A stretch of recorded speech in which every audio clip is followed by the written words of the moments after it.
You are listening to Andrew from Culture Fix, and today I have an incredible interview for you. I am joined by the one and only Countess Luann De Lesseps, Real Housewives of New York star turned cabaret icon. Luann is hitting up the UK with several tour dates and performing her show Marry F Kill. Luann spoke to me all about what we can expect from the show. She discussed her iconic back catalogue of hits, Feelin' Jovani, Money Can't Buy You Class, Chic C'est La Vie, all too legendary for words. And she also discusses some of her most famous Real Housewives of New York moments. This was a really fun interview to do, and Luann was just as iconic as you could possibly hope. So enjoy the interview. Make sure to book tickets to Luann's shows, and let me know what you think in the comments. Andrew. Hi Luann, how are you? I'm good, Andrew. How are you? Yeah, fantastic. Lovely to speak to you. You too. Welcome to the UK. We are so excited to have you here. Housewives fans and music fans are so excited that you're in the UK to do some of your cabaret shows. We've been waiting a long time. Oh, it feels incredible. You know, I've always had to say to the fans who would DM me or post on my Instagram, I'm working on it. And guess what? I'm finally here. It's taken me some time, but I'm super excited to finally make it over the pond and do quite a few shows here. A lot of them are sold out. I think the only show I've got tickets left is Brighton and Manchester. I'm not quite sure, to tell you the truth, but it's exciting. I mean, it's like Coco's were icons like Amy Winehouse, and so many others have performed. It feels incredible. Yeah, I think the Pet Shop Boys are there just after you. So, it's a really esteemed venue. So incredible to be playing there. You give me an insight of what fans can expect from the show. Well, it is, it's pop culture meets cabaret meets comedy meets a fashion show, So, it's really, you're immersed in the stories and the clips that I show. I show a lot of clips from the show. It's, I first of all, I pick the music, and a lot of my fans are really young, and so, they kind of grew up with me. And so, I do songs that I personally love and that I know that they probably know because, they were watching with mommy at some point, And so, I pick music like that. I pick music specifically that I identify with, and I build the stories around the songs that I pick, and then comes the dress, Yeah. So I always say people kind of driving in a Toyota and they drive on the Rolls Royce because, I work really hard at the show, which you never get to see on our TV show on the Housewives because of music rights, So they only show the drama that happens around the show, etc. They never show my real cabaret show. So people are shocked. They're like, oh, my God, this is such a great show, and they get dressed for me. They show up in statement necklaces and sequins, and, they show up for me in a real way, and that's such a huge nod to me. And they're thrilled because I, really put on a great show and work really hard at it. My director is Richard J. Alexander, who has worked with Kristen Chenoweth, Bette Midler, Barbara Streisand, with all the greats.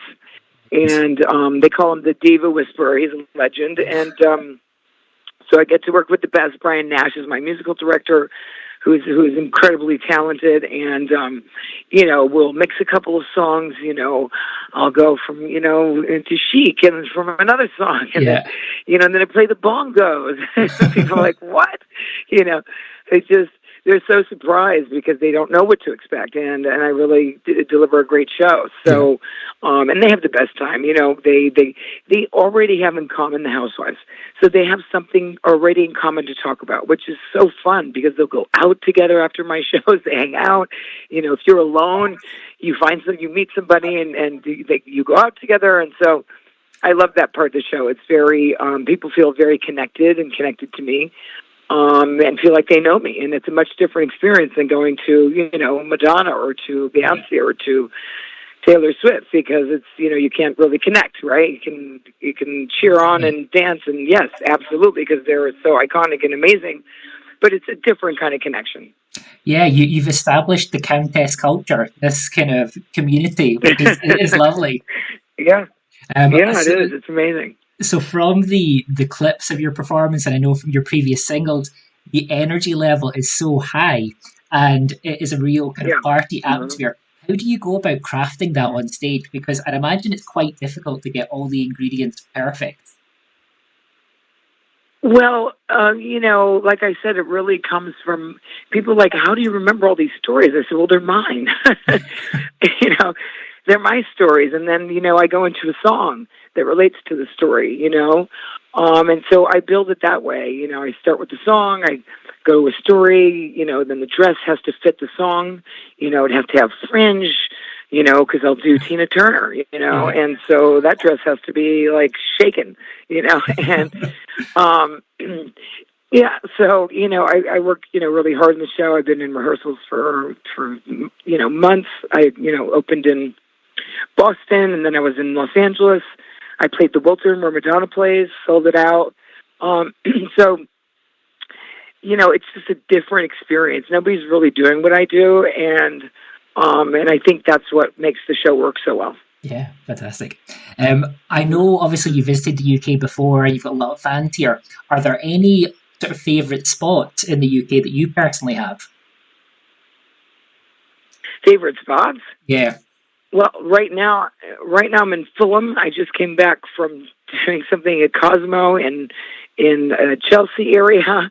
I love Hyde Park, because I like to run. I have so many favorites. I'm staying at a girlfriend who's lived here for years. She has a townhouse here.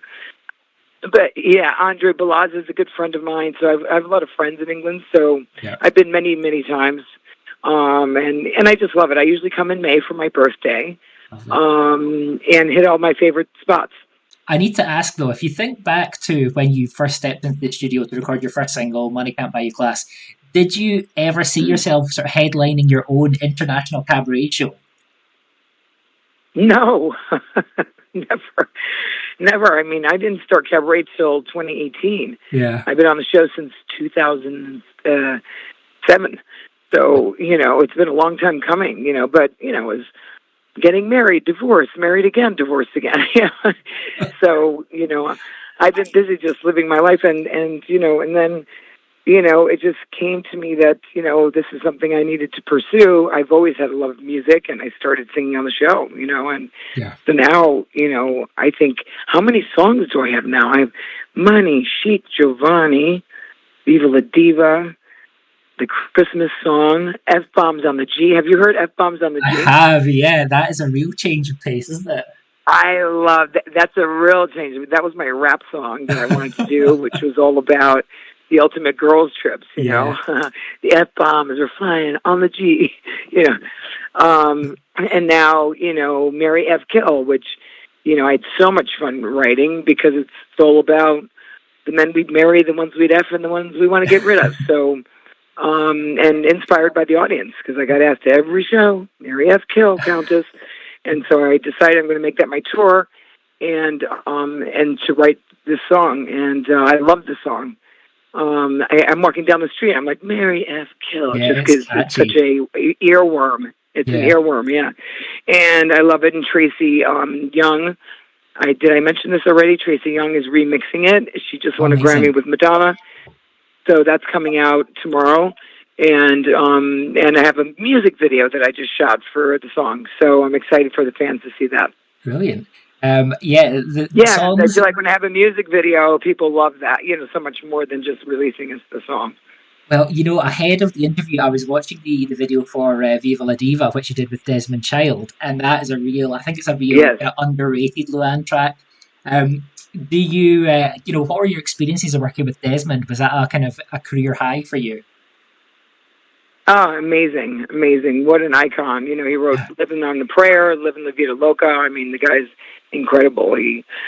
I met him at Sirius Radio in New York, and he's like, I want to write a song for you. And I was like, okay, done, you know.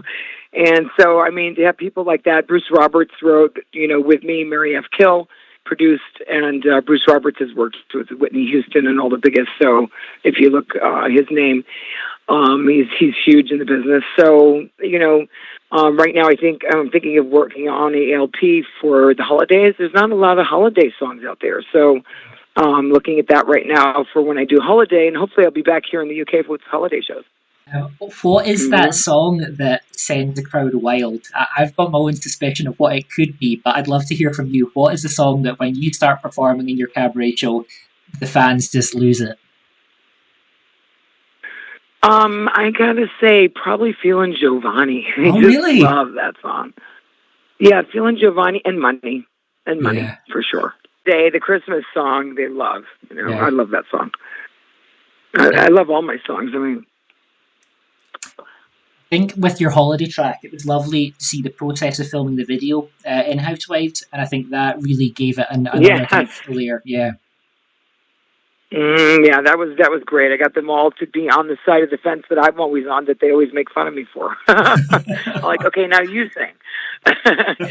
See, you sing. See how easy it is. Okay, So that was really fun creating that song in the video with all the ladies, including them all, because they're always bitching about my music. So I was like, okay, now it's time we're going to include you. I love it. Brilliant. Yeah. So you like to kind of add in a few covers to your show, and you mentioned Chic there.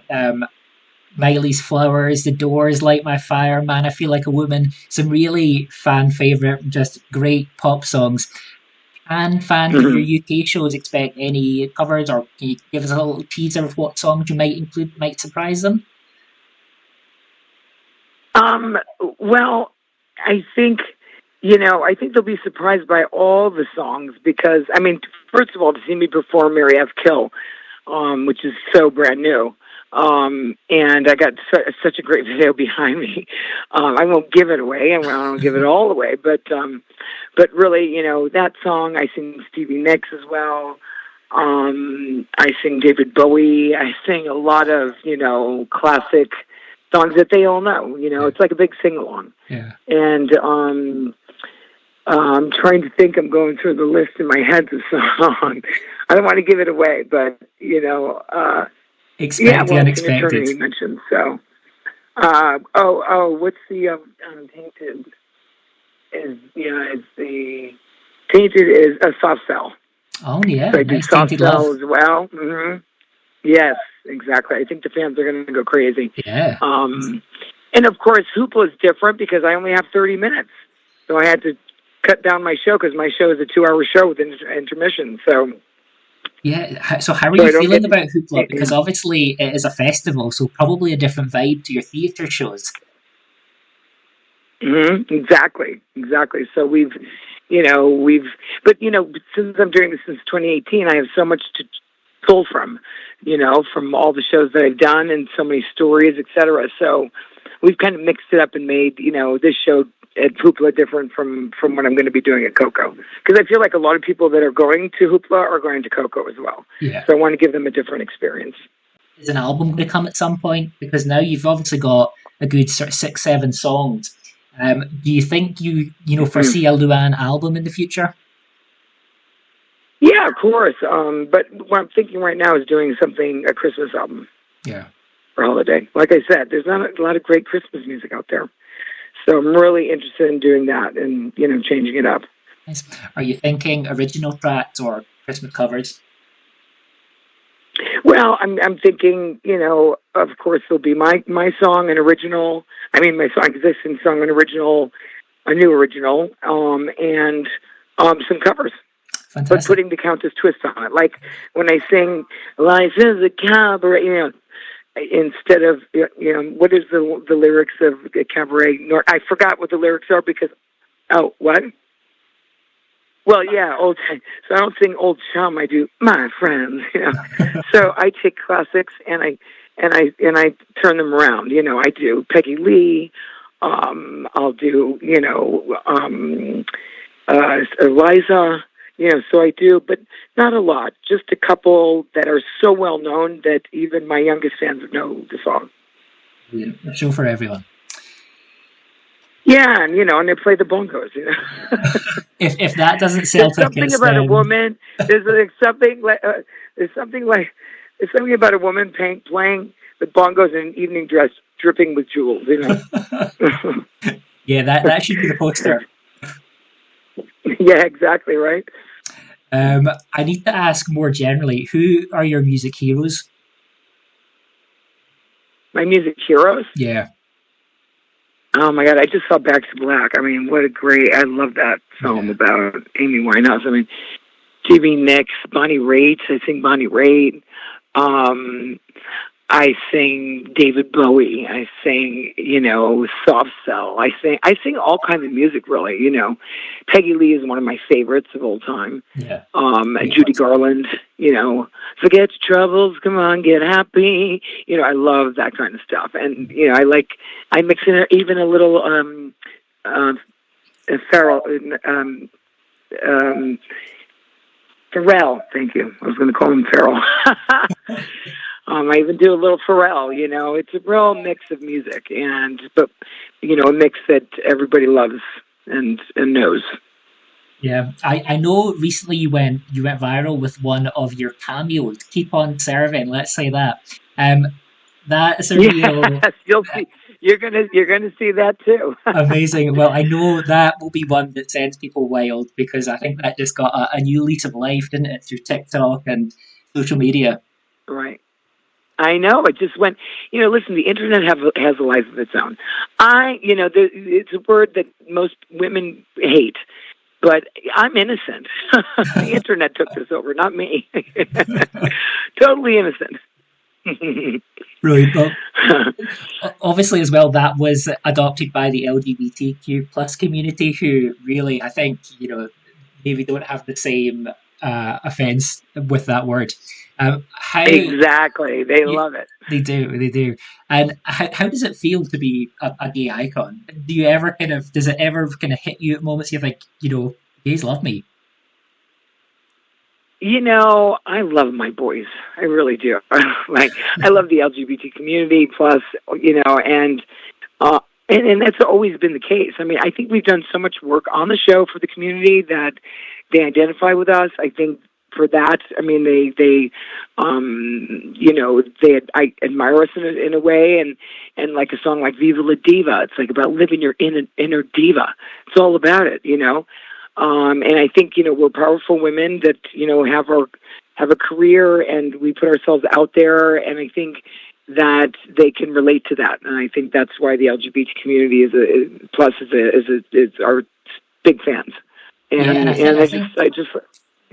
Sorry, I was just saying there's a real level of honesty with yourself on Housewives, and I think that is really it's clear, and I think fans perceive that and see that, and actually just makes them kind of love you even more. Yeah, listen, the camera doesn't lie. I mean, somebody asked me that earlier, and it's like, I put myself out there. I make mistakes like everybody else, and I chose to live my life like that. And I say, I have a living photo album of my life. I just saw a clip of my old house in the Hamptons when I ordered, pizza, and I had to drop Countess because they couldn't spell De Lesseps. I got a lot of shit for that. Like, who do you think you are? Well, I am a countess, so go, keep on serving. And it's a part of who I am. I mean, and that the thing is, I used to take myself a lot more seriously. I was still married. I've grown and changed a lot, and I think people respect that. Absolutely. And I think the one-liners as well. You had some incredible lines on Housewives. Is that I heard a buffalo coming down the stairs? That is one of my favorites. I'm thinking the Herman Munster shoes, really iconic. Just moments of complete wit. What is the one that gets repeated to you the most? I think be cool. Don't be like all uncool. And and I think even Louis Vuitton makes mistakes. Is one of the favorites. Yeah, I mean, it does have a life of its own, as you said.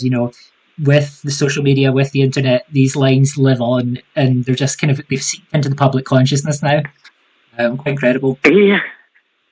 Yeah, no, it's incredible. When I said be cool, don't be like all uncool. Andy called me. He goes, Lou, you have the line of the season. I said, are you kidding me? You took part in Ultimate Girls Trip, and you also took part in the New York Legacy Ultimate Girls Trip. Who would be part of your dream lineup? Perhaps someone that maybe you've been with before, or maybe someone you've not worked with before. Listen, I admire the Housewives, all of them, because we put ourselves out there and we do crazy shit that most people wouldn't dream of doing. So, I have a lot of admiration for all of them. But if I had to choose, I was surprised they sent Kyle alone. They didn't send her with, like, Lisa Rinna, right? Because I went with Ramona, the Atlanta girls came together, and then the Jersey girls came together, and they only sent Kyle. So, I'd take Lisa Rinna because she deserves to go. She needs a vacation. From Paris Fashion Week. I'd probably take Karen Huger from Potomac because I think she's a very strong lady. Huger, did I say it right? Potomac? Yeah. Potomac. I can't even speak English anymore. I would probably take Dorinda, for sure. I'd love to work with Dorinda again. I love Dee. I call her Dee. And what a trip be without Sonia Rita? She needs a vacation from all the stress she's had in her life recently. A couple of Beverly Hills girls, maybe Salt Lake City. That would be, I like to shake it up. And, like when you have a dinner party, you can't sit people and know each other so well together, right? You got to mix people up, and that's what makes a great dinner party, and that's what makes an Ultimate Girls Trip so good. Absolutely. I mean, as a fan, the dream for me would be seeing you work with Lisa Vanderpump. I think the combination of yourself and Lisa would be incredible. About Lisa Vanderpump, yeah. Would you give yourself any advice when you were signing up for the Housewives for the first time? Looking back, is there anything that you would tell yourself to kind of give you that little bit of advice or a little bit of a head start? Probably to be cool, not like all uncool. And not take yourself so seriously, Yeah. Is there plans for Crappy Lake Season 2? I hope so.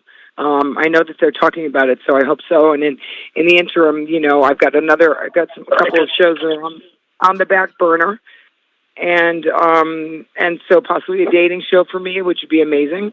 Fantastic. Yeah, so I've got some projects coming up, but for the moment, I'm focusing on Mary F. Kill and through the summer and touring and focusing on having a great time with my British fans. Well, Luann, honestly, it's been such a pleasure to talk to you, and I know people are going to love the Cabaret shows. Definitely be a hit, and hopefully we'll see you back here. Thank you. Yes, for sure. Like Schwarzenegger says, I'll be back. I'll be back. And people can still get tickets for, what is this place, Brighton Dome, and Albert Hall in Manchester. Yeah, I think. Yeah, well, they can go to CountessLuann.com for dates and all that stuff. Fantastic. So yeah, some tickets still available. People need to be quick though because they are going. Fantastic. Well, Luann, I won't take up too much of your time. It's been a real pleasure. Thank you so much. Thank you, Andrew. Pleasure to meet you too. Thanks, Andrew. Bye-bye. Good luck. See you soon.